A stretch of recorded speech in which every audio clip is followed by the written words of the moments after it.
vai, então, continuar o nosso livro de Jó. Na semana passada, a gente deu início a esse livro que é bastante difícil, não é? Não é um livro tão fácil da gente interpretar, chegar a conclusões, não é?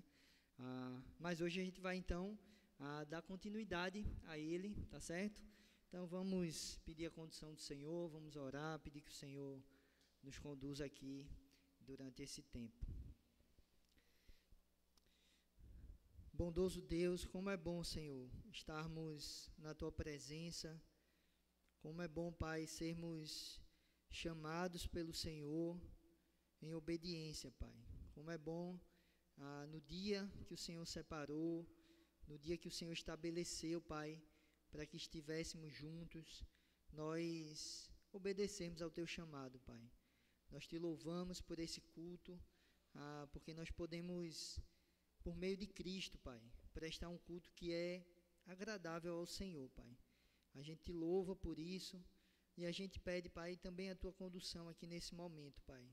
Que o Senhor seja conosco, que o Senhor ilumine, Pai, a nossa mente, que o Senhor abra, Senhor, os nossos olhos, para que a gente possa Te conhecer mais e para que a gente possa, Senhor, viver, Pai, essas verdades tão preciosas, Pai, que o Senhor nos ensina.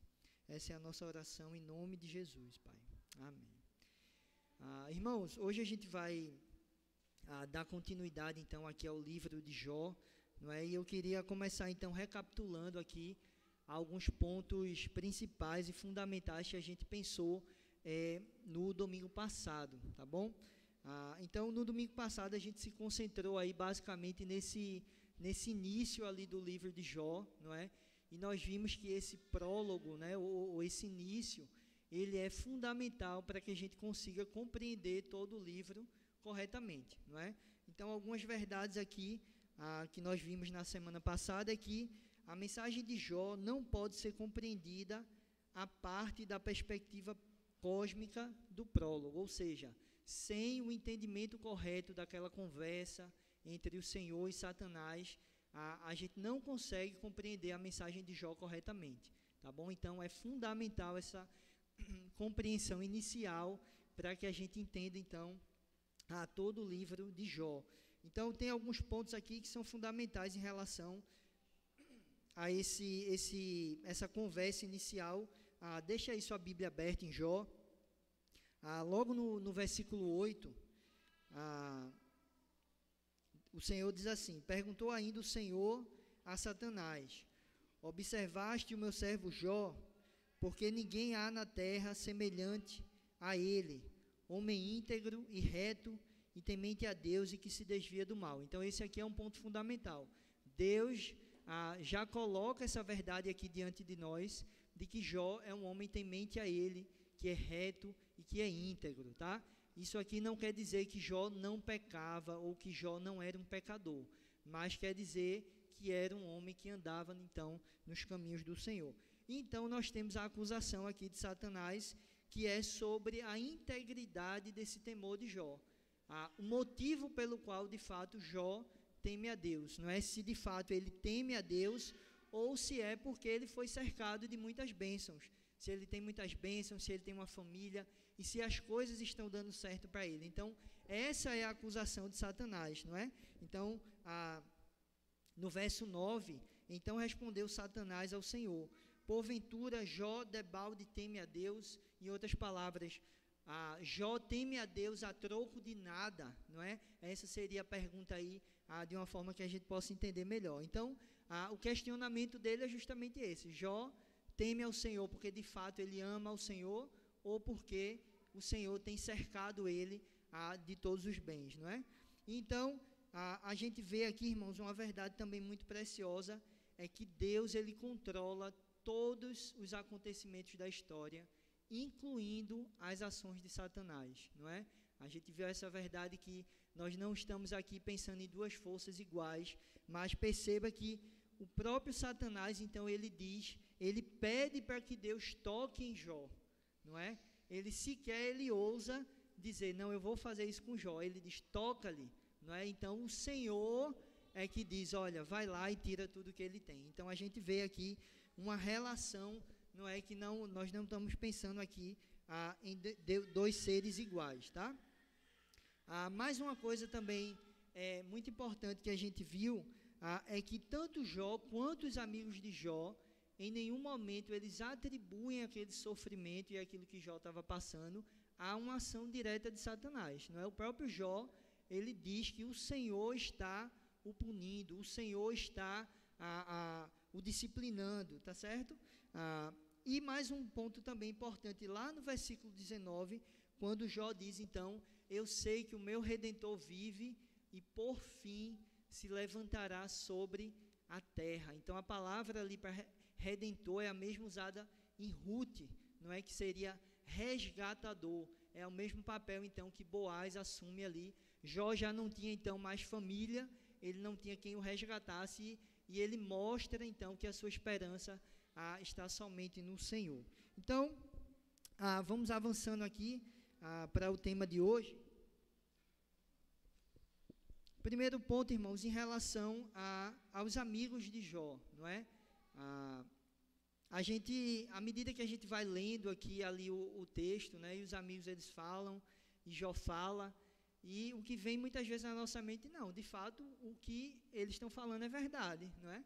Então, eles falam verdades como, por exemplo, todos os homens são pecadores, eles falam verdades como o homem colhe o que ele semeia, não é? Então, eles vão ali falando verdades que a gente começa a ficar, não, ele faz, aqui tem razão, esse aqui tem razão, né? E a gente vai, não é? Mas o grande ponto aqui, irmãos, é que eles estão tentando fazer essa relação de causa e efeito, não é? A justificativa, o que eles querem aqui é dizer, olha, Jó, o seu sofrimento é por conta disso, não é? Só que aqui tem um problema, então, nessa relação causa e efeito, porque nós já sabemos qual é o motivo do sofrimento de Jó, não é? Então, aqui, irmãos, a gente tem uma verdade que é muito preciosa, que a má aplicação da palavra, ela é tão errada quanto a má interpretação. Então, perceba que, se você for olhar a doutrina daqueles homens, tinham muitas verdades ali, não é que a gente concordaria, mas o ponto é, elas são más, não são aplicadas corretamente, não é? Então, esse aqui é o grande ponto, eles estão tentando fazer essa relação causa-efeito, mas assim como Jó, eles não têm conhecimento daquele diálogo inicial que Deus teve com Satanás e que o Senhor mesmo decidiu, então, provar a Jó. Nós sabemos que eles estão errados porque, quando a gente chega lá no final do livro, capítulo 42, daqui a pouco a gente vai ler, o próprio Senhor diz que os amigos de Jó não falaram o que era correto sobre ele. Então, é como carimbo ali no final do livro, dizendo que, de fato, eles não falaram o que era correto sobre ele, o Senhor, tá? Diferentemente de Jó. Então, no meio do livro a gente, poxa, mas Jó foi tão aqui, né? Ele falou isso, os amigos dele falaram aquilo, mas a gente não pode brigar com a conclusão que o próprio texto nos traz, que é Deus dizendo, eles falaram o que era errado diante de mim, e Jó falou o que era correto. Então, essas duas verdades, irmãos, que estão no começo e no final de Jó, elas são como âncoras para que a gente interprete o livro e a gente não fique à mercê ali daquele diálogo, tá certo? Então é importante a gente lembrar disso. Durante todo o diálogo, nem Jó, nem os seus amigos, eles têm conhecimento daquilo que houve, daquela conversa que houve entre o Senhor e Satanás. Então é importante essa verdade aqui, a má aplicação da palavra, ela é tão errada quanto a má interpretação. Então eles tinham a doutrina ali que o Palmer Robertson, ele até diz, razoavelmente boa, não é? Então eles falavam de fato, todos os homens são pecadores, e eles iam trazendo ali verdades, mas eles estavam tentando fazer essa relação com o sofrimento de Jó, sem saber de fato o que tinha acontecido ali anteriormente. Irmãos, todo mundo calado, se vocês quiserem interromper, por favor, viu? Não se acanhe aí não. Pode passar aí, Pedro. Então a gente tem, irmãos, uma figura que até então ali, ela está oculta no livro de Jó, não é? A gente vê esse diálogo inicial entre o Senhor e Satanás, depois começa toda aquela rodada ali de debates, não é? Jó e os seus 3 amigos. E então, já mais bem na frente do livro, então, aparece um homem chamado Eliú, não é? Que até então ele está calado, ele é um homem que ele diz que ele é mais moço, né? Então ele ficou calado ali. Mas esse é um personagem muito importante aqui, para a gente compreender então a mensagem de Jó, porque ele vai fazer essa transição então para que o Senhor ele entre na história e ele comece a falar. Então, Eliú ele critica os 3 amigos de Jó, e sua crítica ela é confirmada pelo próprio Senhor no final do livro. Então, você vê aqui que Eliú ele está certo na sua crítica contra os amigos de Jó, não é? Ele percebe que os amigos de Jó não tiveram argumentos para as defesas que Jó estava fazendo. Então, essa crítica de Eliú ela é confirmada sim pelo Senhor no final do livro. De fato, os amigos de Jó não disseram o que era correto sobre Deus. Mas tem algo interessante, irmãos, que Eliú fala no capítulo 32, peço que você abra aí, capítulo 32, versículo 2.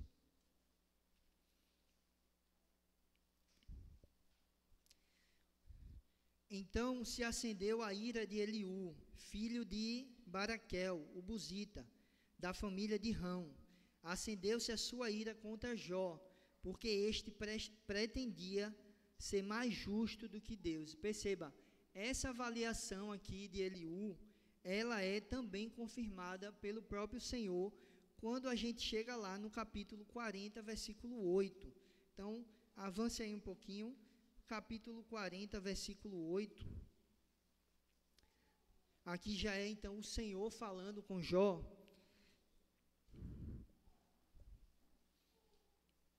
Ele diz: acaso anularás tu de fato o meu juízo, ou me condenarás para te justificares? Então, perceba que esse aspecto aqui que Eliú levanta é extremamente importante, e ele é confirmado pelo próprio Senhor, no sentido de que Jó, em alguns momentos, ele, na tentativa ali de se justificar, ele tenta então ser mais justo do que o próprio Senhor, não é? Mais um ponto importante aqui é que Eliú exalta a retidão de Deus na sua maneira de lidar com o homem. Então ele é justamente essa figura, irmãos, de transição. É como se ele preparasse o caminho de Jó, iluminasse o caminho de Jó para que ele tivesse então a sua tão esperada audiência com o Senhor. Então Eliú antecipa o Senhor do meio do redemoinho, não é? O Senhor ele fala do meio do redemoinho. Observe capítulo 37 aqui, a fala de Eliú, capítulo 37, versículos 1 a 5. Sobre isto, treme também o meu coração e salta do seu lugar. Dai ouvidos ao trovão de Deus, estrondo que sai da sua boca. Ele o solta por debaixo de todos os céus, e o seu relâmpago até aos confins da terra. Depois deste, ruge a sua voz, troveja com o estrondo da sua majestade, e já ele não retém o relâmpago, quando lhe ouvem a voz.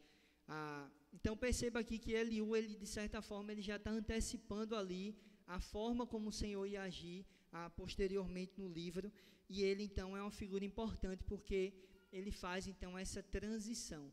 Mas um ponto importante é que, se você perceber, há um progresso do silêncio durante o livro. Então, primeiro Satanás ele some ali do livro, ele deixa de falar, não é? Depois os amigos de Jó, na última rodada, tem um amigo já que não fala, que não responde a Jó, não é? Aí depois da fala de Eliú, Jó já não replica mais a fala de Eliú, não é? Então há um progresso do silêncio ali, é como se alguns fossem vencendo o debate sobre outros, não é? E então chega um momento onde o Senhor, no final, então, o Senhor fala. Então, pode passar aí. Então, vamos olhar aqui um pouquinho, irmãos, em relação àquilo que o Senhor mesmo fala, não é? Pode passar. Ok, beleza. Então, Jó tem a sua tão esperada audiência com Deus, não é? Jó, ele deseja ter essa audiência com Deus, mas o fato é que o resultado não é aquilo que Jó espera, não é? O Senhor, de imediato, ele lança uma bomba de perguntas para Jó, não é? São cerca de 50 perguntas que o Senhor lança ali para Jó, e Jó, então, ele automaticamente, ele ali já é colocado, então, na defensiva, não é? Jó que, então, estava falando, o Senhor começa a lançar ali perguntas que ele não sabe responder, não é? Então, perceba que há até um sarcasmo ali, a gente vê no discurso de Deus um certo sarcasmo. Veja o capítulo 38. Olha só o que Deus diz aqui, do versículo 19 ao 21. Onde está o caminho para a morada da luz? E quanto às trevas, onde é o seu lugar, para que as conduza aos seus limites e discirnas as veredas para a sua casa? Veja agora o que o Senhor diz. Tu o sabes, porque nesse tempo eras nascido, e porque é grande o número de dias. Veja que Deus aqui, ele usa uma ironia em relação a Jó. Certamente tu o sabes, não é? Então Deus ali, ele vai falando sobre a sua criação, a sua glória, e Jó ali, ele vai sendo humilhado diante do Senhor, porque ele não tinha como responder aquelas perguntas, não é? Então, Deus começa perguntando ali no capítulo 38, versículo 2, quem é este que escurece os meus desígnios com palavras sem conhecimento? Cinge, pois, os lombos como homem, pois eu te perguntarei e tu me farás saber.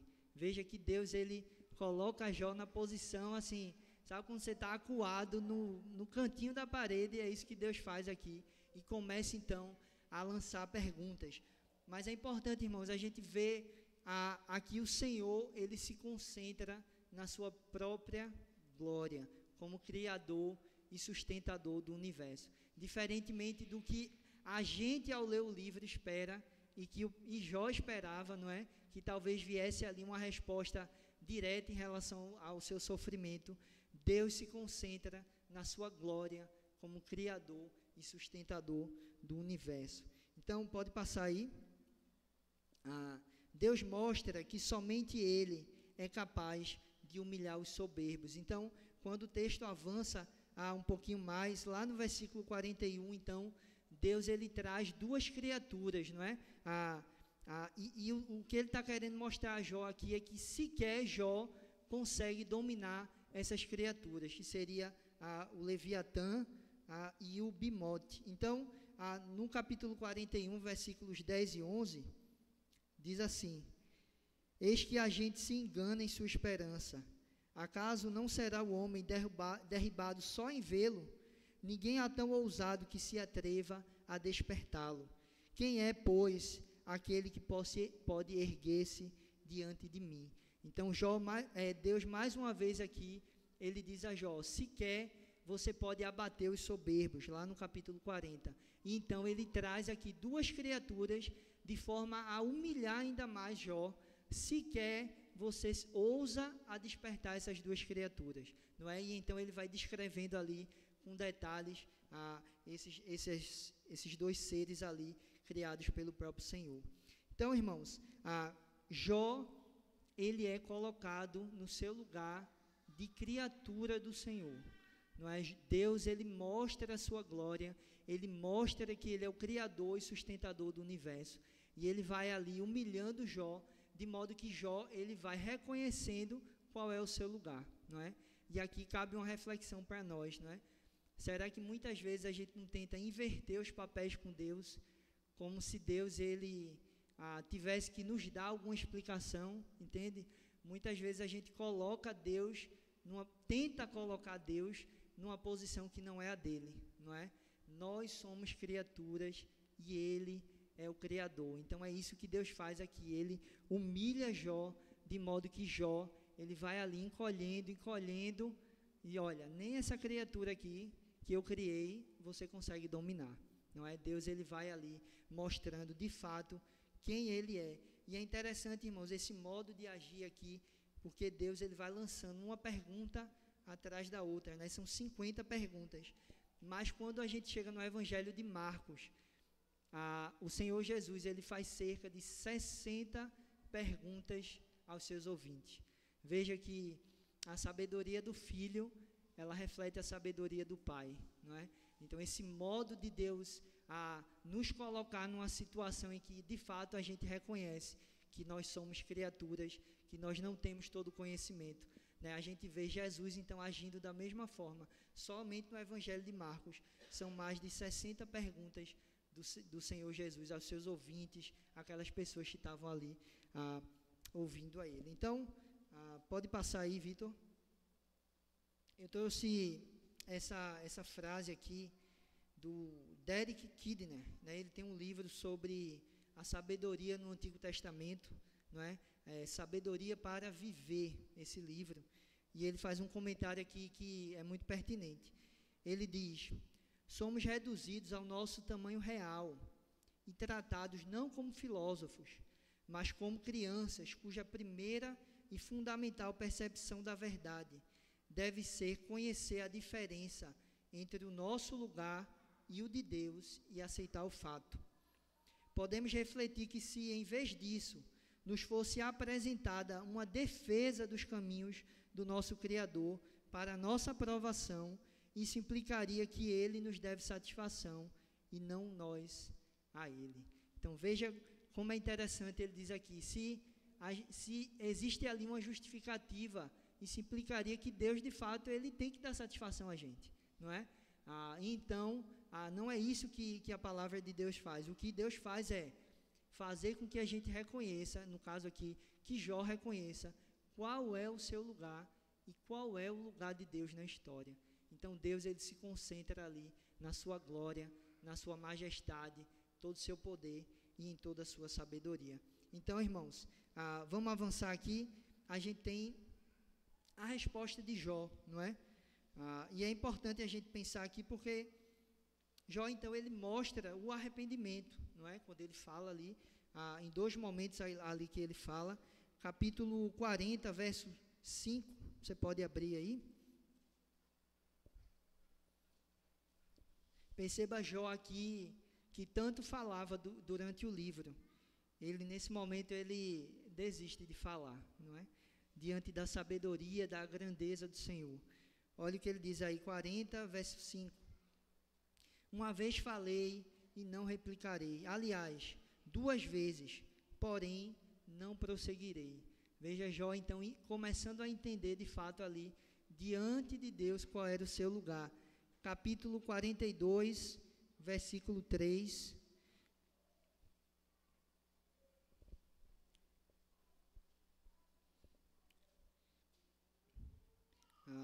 Então respondeu Jó ao Senhor, versículo 3.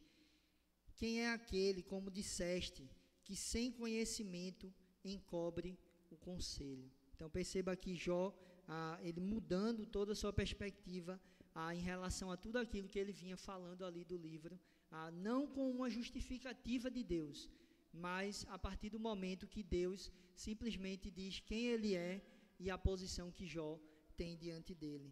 Então, em ambas as respostas a Deus, Jó reconhece seu erro sobre o que havia falado sobre Deus e não sobre aqueles erros que seus amigos identificaram. Isso aqui é importante, tá bom?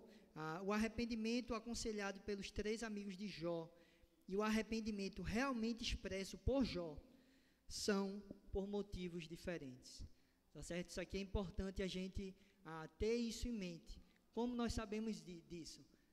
Pelo segmento do livro, pelo final, o que o final do livro nos apresenta, que a gente vai chegar aqui daqui a pouquinho, tá bom? Então é importante a gente fazer essa distinção aqui. O arrependimento de Jó era sobre o que ele tinha falado sobre o Senhor, mas não sobre as acusações dos amigos de Jó, porque lá no final o Senhor diz que eles falaram o que era errado ao respeito dele. Então, isso aqui é importante. Mesmo Jó sendo um pecador, irmãos, isso aqui, dizer que Jó era temente, era íntegro, era reto, não quer dizer que Jó não era um pecador. Jó era sim um pecador, não é? Mas a gente não pode excluir aquele início do livro, onde o Senhor, ele decide provar Jó, não é? E não fazer essa relação causa e efeito com o pecado de Jó, ok? Pode passar aí, Vitão. Então, irmãos, a gente chega aqui também numa parte fundamental do livro, que é no epílogo, não é? E a gente vê, então, Deus enfatizando a retidão das palavras de Jó. Veja, não tem como a gente brigar com essa verdade, não é? Deus enfatizando essas palavras de Jó não é esse pedacinho final onde Jó diz que se arrependeu, mas todo o livro, tudo que Jó falou durante os debates. Então, capítulo 42, do 7 ao 9, você pode acompanhar aí.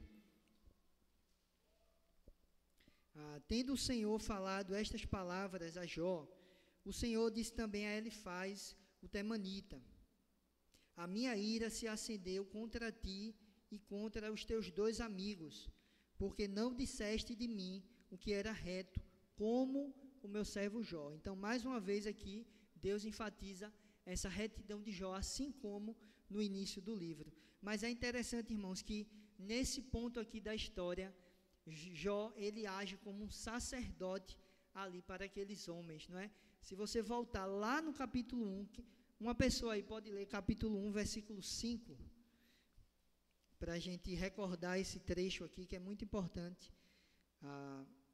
Capítulo 1, versículo 5.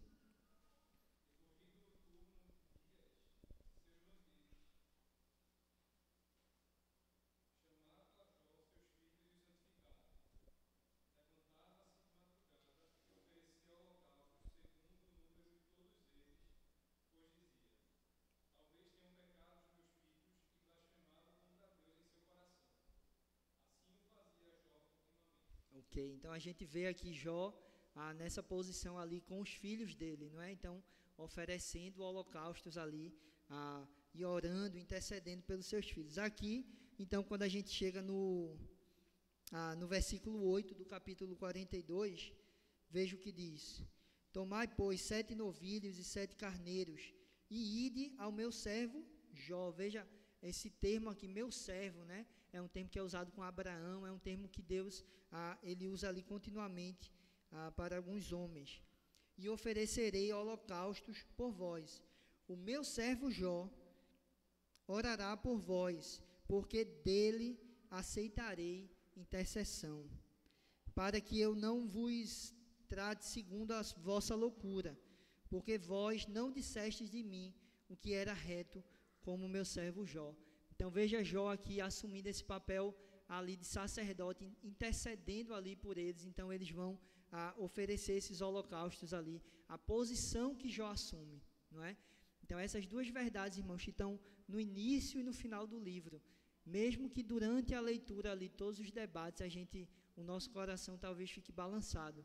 A gente não pode brigar com essas duas verdades, quando o Senhor mesmo afirma que Jó é o seu servo, que Jó falou de forma correta, que Jó era um homem íntegro e temente a ele, ok? Então a gente vê o Senhor mudando então a sorte de Jó, não é? No final do livro, então, ele é restituído. O livro diz que ele viveu mais 140 anos, e isso é um fator também que aponta aí para a época dos patriarcas, né?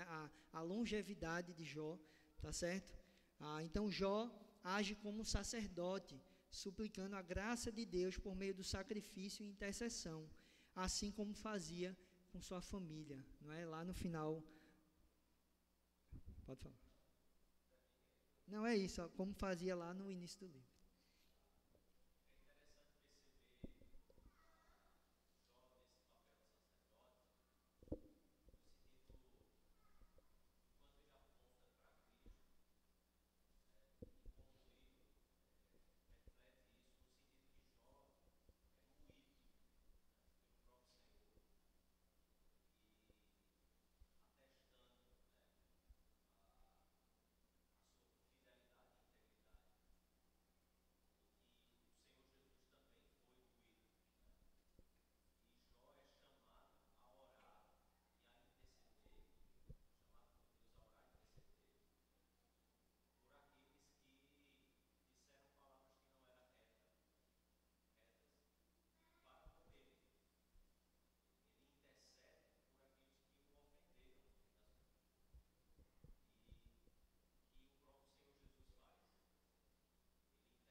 Então, irmãos, aqui a gente vê, então, Deus no final mudando, não é, a sorte de Jó, e Jó tem, então, ali os seus bens restaurados, não é, então ele vive mais 140 anos.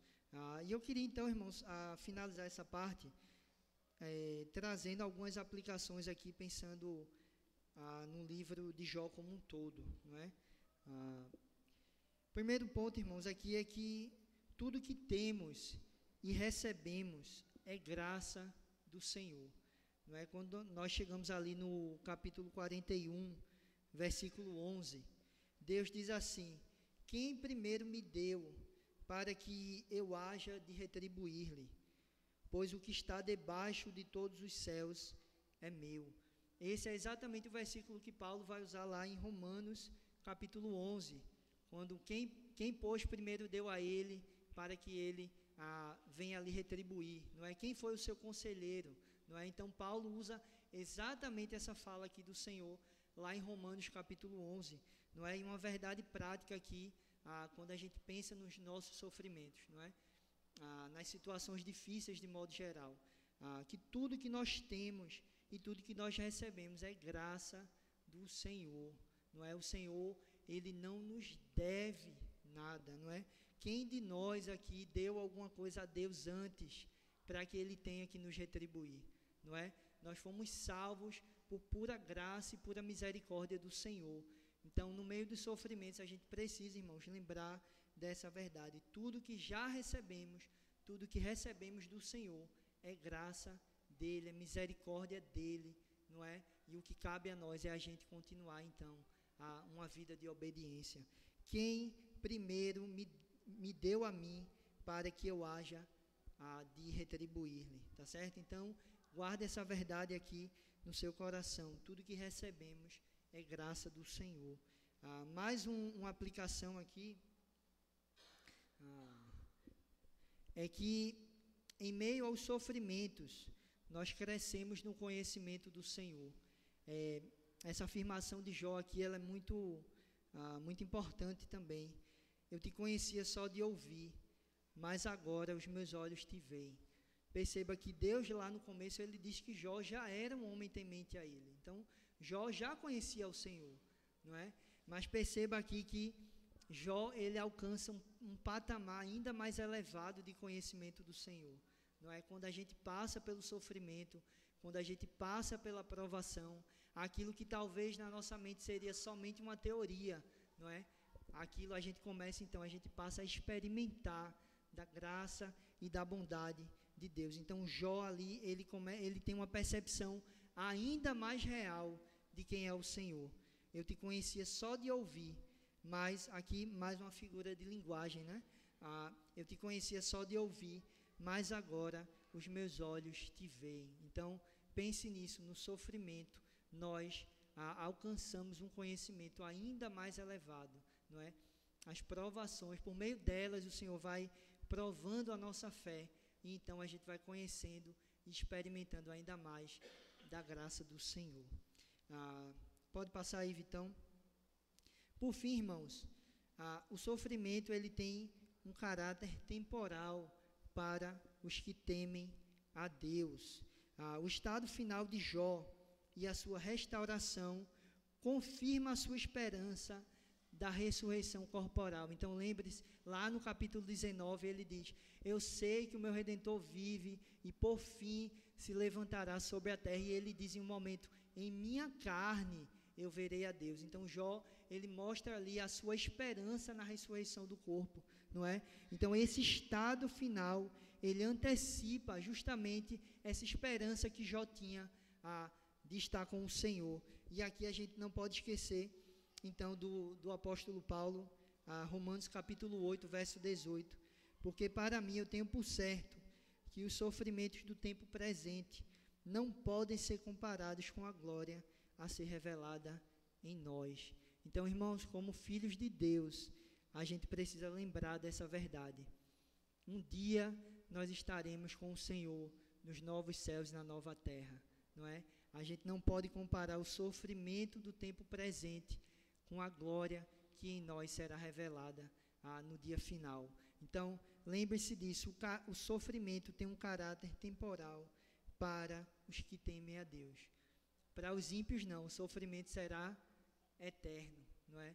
Mas para nós que temos a Deus, enquanto estamos aqui nesse corpo ainda, né? A gente sofre, né? A gente peca, não é? E a gente está sujeito a tudo aquilo que o pecado ele instaurou no mundo, não é?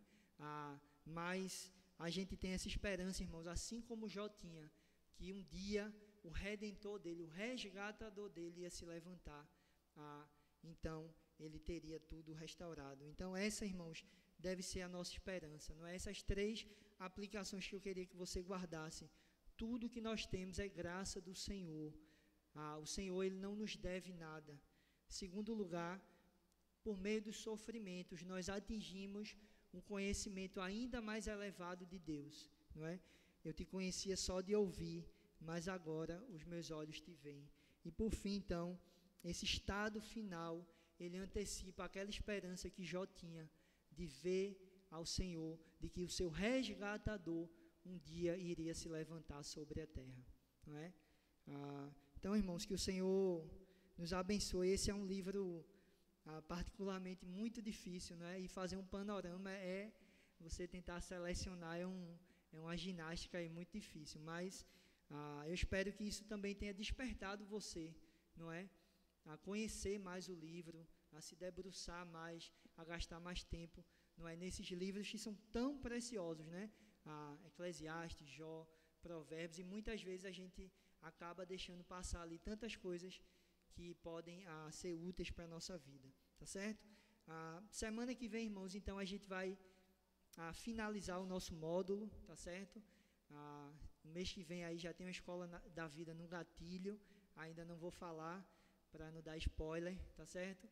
Mas semana que vem a gente finaliza o nosso módulo, então, passando um pouquinho por cantares e lamentações, tá bom?